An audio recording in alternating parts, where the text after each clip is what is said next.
En una entrevista que pueden ustedes encontrar en YouTube, en la que el director de cine norteamericano Oliver Stone entrevista a Vladimir Putin, en uno de los fragmentos de una entrevista de 4 horas editada, le pregunta por la homosexualidad y le pregunta por cómo es posible que en Rusia no se pueda difundir la ideología de género en las escuelas y no se pueda hacer proselitismo homosexual.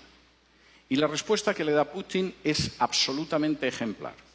En Rusia no se persigue, no se encarcela, no se discrimina a ningún adulto por ser homosexual. Hay actores, hay artistas, hay deportistas que son homosexuales y nadie los persigue ni los discrimina. Pero no vamos a tolerar que adoctrinen a los niños en una ideología que es contraria a la familia. Porque la base de esta nación es la familia. Si el niño se convierte en adulto al llegar a los 18 años y decide ser homosexual, es una decisión suya.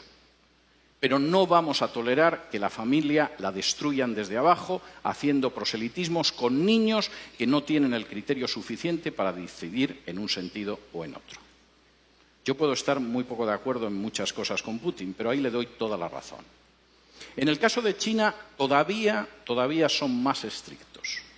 Y he tenido ocasión de hablar con chinos acerca de esto. Los chinos siguen arrastrando la herida de lo que ellos llaman el siglo de humillaciones. Hace ahora poco menos de un siglo, los británicos, que ambicionaban apoderarse de la porcelana, del té, de la seda china, quisieron hacerse con ella, pero los chinos no veían que los ingleses tuvieran nada con lo que pudieran intercambiar la seda, el té o tantas cosas valiosas. De modo que los ingleses, puesto que nada de lo que ellos vendían les interesaban a los chinos, decidieron venderles drogas y les obligaron a abrir puertos por los que introducían el opio para consumo de los chinos. Los chinos se opusieron, la Marina británica era más poderosa, y después de perder 2 guerras no tuvieron más remedio que aceptar puertos extranjeros que introducían el veneno de la droga en China y que sumieron durante prácticamente un siglo a China en el mayor sometimiento y la mayor explotación a potencias extranjeras que había vivido en una historia milenaria. La visión de los chinos sobre la ideología de género es la misma. Esto es peor que el opio que trajeron los ingleses. Y si dejamos que entre en nuestra sociedad y que destruya la familia, el efecto va a ser peor que el opio británico. No lo vamos a tolerar. No porque seamos cristianos, el régimen es un régimen ateo, sino porque creemos en la familia y sabemos que la nación se basa sobre la familia. Me da mucho pesar que naciones que no son cristianas, sin embargo, a la hora de defender a la familia, parece que tienen una idea más clara que otras naciones que supuestamente lo son. En quinto lugar, y esto es tremendo, la ideología de género es una bomba de relojería demográfica. No hay nación ni cultura que pueda sobrevivir con un crecimiento demográfico inferior al 2,5. Están ustedes ya por debajo del 2,5 en la República Dominicana. Hasta el 2,3, que es su tasa de crecimiento en estos momentos, tienen posibilidad de reacción. Todavía es reversible, quizá en una generación, un proceso de desplome demográfico. A partir del 2% no hay esperanza. Cualquier cultura, cualquier nación está condenada sí o sí. La ideología de género va a conseguir que Europa, la Europa que yo he conocido, desaparezca en una generación, quizá en menos. En España la tasa de crecimiento demográfica es del 1,1. Es normal, hemos matado más de 1 millón de criaturas en el vientre de sus madres, siguiendo la supuesta salud sexual y reproductiva. La tasa de crecimiento de los musulmanes en España es del 8,1. Como ven, el futuro que le espera a la cultura española y a la nación española no es ideal. Reduzcan ustedes su tasa de crecimiento. Bajen del 2,3 en el que están ahora a un punto de crecimiento demográfico donde se condenen a sí mismos como país y como cultura.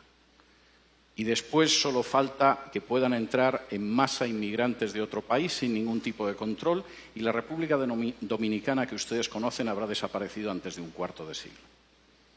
Denle las gracias a la ideología de género en ese sentido. Finalmente, y esto me parece muy importante, la ideología de género es un ataque directo contra la soberanía nacional. Finalmente, no es algo que deciden los políticos de este país. Los políticos de este país, en muchos casos, ignoran qué es la ideología de género, como los políticos de otro país. En otras ocasiones solo piensan en su propia promoción personal. Un político sin apenas importancia puede acabar siendo ministra de la Mujer o ministro o secretario general de Políticas de Igualdad o cosas de este tipo. Les han asegurado la vida para los próximos 30 o 40 años engañando a la población. El problema es que eso significa el final de su soberanía y de su independencia nacional. La ideología de género se está imponiendo en países donde para poder recibir ayuda de instituciones internacionales, préstamos, renovación de créditos, se exige y se presiona a esos países para que admitan en su derecho interno la ideología de género. Y he tenido la posibilidad de hablar con dirigentes de países de Hispanoamérica y no de Hispanoamérica que tenían que confesar las angustiosas presiones que habían recibido de organizaciones ligadas a Naciones Unidas o al Departamento de Estado de Estados Unidos para admitir la ideología de género en su seno o enfrentarse con una situación difícil desde una perspectiva económica. No existe ningún derecho que permita, legitime o tolere que una instancia exterior del tipo que sea imponga a una nación la ideología que tiene que tener. Por muy pequeña que pueda ser esa nación, por muy reducido que sea su peso en el concierto internacional, por muy joven incluso que pueda ser en términos históricos, no existe organización internacional, fundación privada o país extranjero que tenga derecho a imponerle la ideología de género. Y eso es algo que ustedes tienen que tener claro.